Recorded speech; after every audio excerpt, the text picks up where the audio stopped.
Mes femmes de valeur, mes hommes de valeur, bonjour. Coach Carole est de retour. Pourquoi ce silence? Simplement parce que j'ai convolé en juste noces le 1er août 2020 dernier. Alors, ça m'a pris les dernières semaines pour les préparatifs du mariage. Et voilà, donc je suis aujourd'hui l'épouse du docteur Charles Choréré. Et je pense que pour la plupart de vous, vous avez pu avoir quelques images que nous avons avec plaisir voulu partager avec vous. Ceci étant dit, je vous retrouve aujourd'hui avec beaucoup de plaisir. Vous m'avez manqué et donc je suis là aujourd'hui pour vous parler d'un sujet qui est la question de savoir comment se relever après une déception amoureuse. Alors comment se relever après une déception amoureuse? C'est difficile, c'est dur. On sent on a l'impression que tout s'écroule, qu'on est fini, qu'on est terminé et qu'on se pose beaucoup de questions. On veut savoir pour quelles raisons cela arrive. Souvent, on culpabilise beaucoup. On se demande quelle est notre part de responsabilité. Je vais vous dire que dans un couple, c'est l'histoire de deux personnes. Alors, lorsqu'il y a une situation qui survient, chacun a sa part de responsabilité. Mais pour la plupart du temps, chacun veut tirer la couverture de son côté, comme qui dirait, pour voilà, ne pas avoir tort, pour paraître le non coupable. Mais est-ce vraiment important à ce niveau-là? Quand le mal est déjà fait, quand la rupture est là. Oui, ça fait mal. Oui, c'est fini. Mais gardez le meilleur de ce qui a été de votre relation. Et surtout, dites-vous que si cette personne devait rester dans votre vie, la rupture n'aurait pas eu lieu. Ça paraît curieux de comprendre ça comme ça. Mais en fait, oui, parce que deux personnes qui sont vraiment faites l'une pour l'autre sont amenées à se comprendre, ont la même vision des choses, veulent la même chose, ont les mêmes objectifs, veulent aller loin dans la relation. Alors quand une rupture arrive, quand il faut que vos chemins se séparent, c'est que dans le fond, votre histoire était écrite comme ça. Alors pourquoi se mettre à se faire du mal, encore plus que le mal qu'on a déjà par rapport au problème qui survient, à la rupture elle-même? Pourquoi se poser des questions auxquelles on n'aura nullement les réponses? On n'aura pas les réponses. Donc à quoi bon se torturer? À quoi bon se faire du mal? Il faut plutôt se dire que cette personne n'a peut-être pas vu en moi le potentiel que j'ai. Je n'étais pas faite pour cette personne. Il y a sûrement quelqu'un d'autre de mieux pour moi. C'est comme ça que vous devez vraiment essayer de considérer la chose pour que l'acceptation de la situation en elle-même se fasse facilement. Je vous conseille donc de plutôt vous recentrer sur vous-même. Ne pas essayer de voir ce qui n'a pas marché ou quoi, parce que comme je le disais tout à l'heure, vous ne trouverez peut-être pas la réponse. Vous allez faire des suppositions. Peut-être que c'est parce que je n'ai pas fait ceci, peut-être parce que j'ai trop fait de cela, mais vous ne trouverez pas la bonne réponse.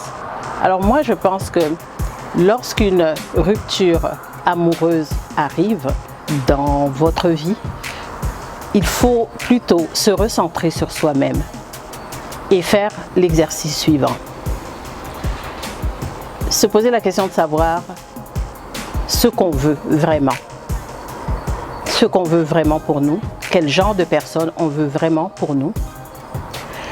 Se poser la question de savoir quelles sont les choses qu'on peut accepter, qu'on veut accepter, qu'on est capable d'accepter, et celles qu'on ne veut plus vivre, les difficultés qu'on ne veut plus vivre, les situations dramatiques, difficiles qu'on ne veut plus vivre dans sa vie. Ça permet donc de se préparer pour éventuellement la prochaine personne qui viendra dans votre vie. Vous devrez être prêt à recevoir cette personne. Mais vous ne pouvez pas être prêt à recevoir cette personne si vous ne travaillez pas sur vous, si vous ne faites pas ce travail sur vous. Faites un travail sur la gestion de vos émotions. Faites un travail donc sur vous-même et revalorisez-vous. Ne vous dites pas il m'a quitté, elle m'a quitté parce que je suis un moins que rien, parce que je ne suis pas belle ou parce que... Voilà, ne cherchez pas des défauts, ne vous cherchez pas des défauts parce que gardez à l'esprit que vous êtes une créature parfaite. Quand deux personnes ne fonctionnent plus ensemble, quand ça ne fonctionne plus entre deux personnes, ce n'est pas que l'une ou l'autre est mauvaise, c'est simplement que vous ne vous accordez plus. Il y a quelque chose qui fait que vous ne vous accordez plus, que ça ne fonctionne plus entre vous. Quoi que vous fassiez, ça ne fonctionnera pas. Parce que simplement, vous n'avez pas la même vision, ou vous ne l'avez plus, vous n'avez plus les mêmes objectifs, vous n'êtes plus en accord simplement. Alors pourquoi forcer les choses? Plutôt laisser aller, laisser partir et se préparer à recevoir une autre personne, sûrement, qui est faite pour vous quelque part, qui se prépare aussi de son côté, sans que vous le sachiez vraiment, et vous mettre donc en mode nettoyage intérieur. Donc, faites une introspection au-dedans de vous, faites le point, comme je l'ai dit tantôt, sur ce que vous voulez, ce que vous ne voulez plus dans votre vie, ce que vous êtes capable d'accepter, et ce que vous n'êtes plus capable d'accepter, et surtout décidez dès aujourd'hui à ne plus accepter que personne ne vienne dans votre vie pour vous faire du mal. Ça vous permettra donc d'être prêt et vous verrez qu'en faisant donc cet exercice-là, vous allez être capable, lorsque quelqu'un viendra vers vous, que ce soit pour un homme ou pour une femme, je veux dire c'est le même exercice et c'est la même chose.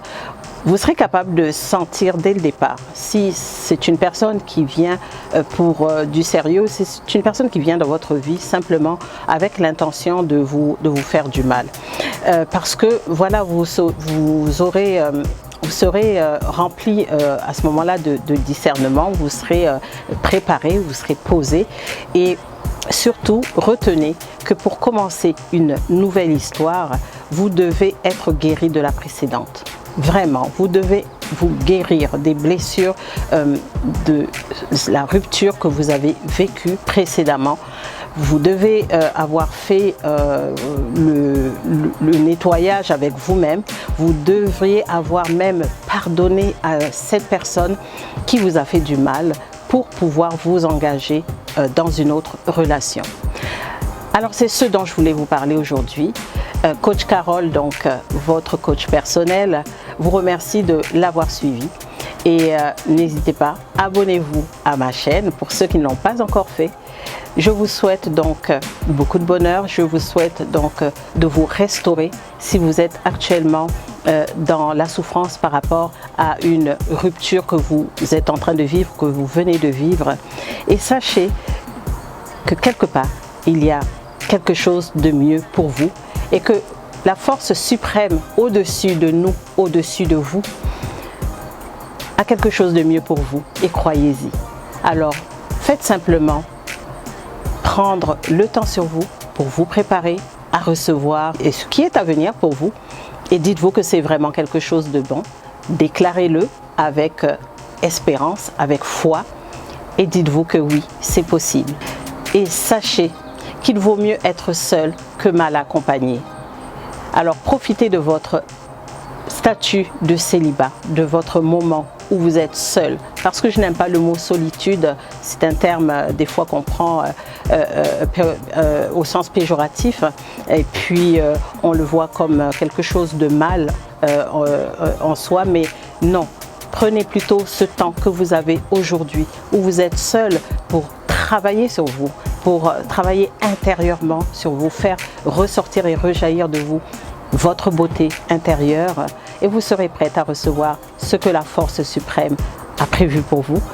Et c'est sûrement quelque chose de merveilleux que vous allez vivre, parce que vous êtes une créature merveilleuse. Alors, et je vous souhaite de passer votre prochaine relation à un autre niveau. Merci de m'avoir suivi. À bientôt.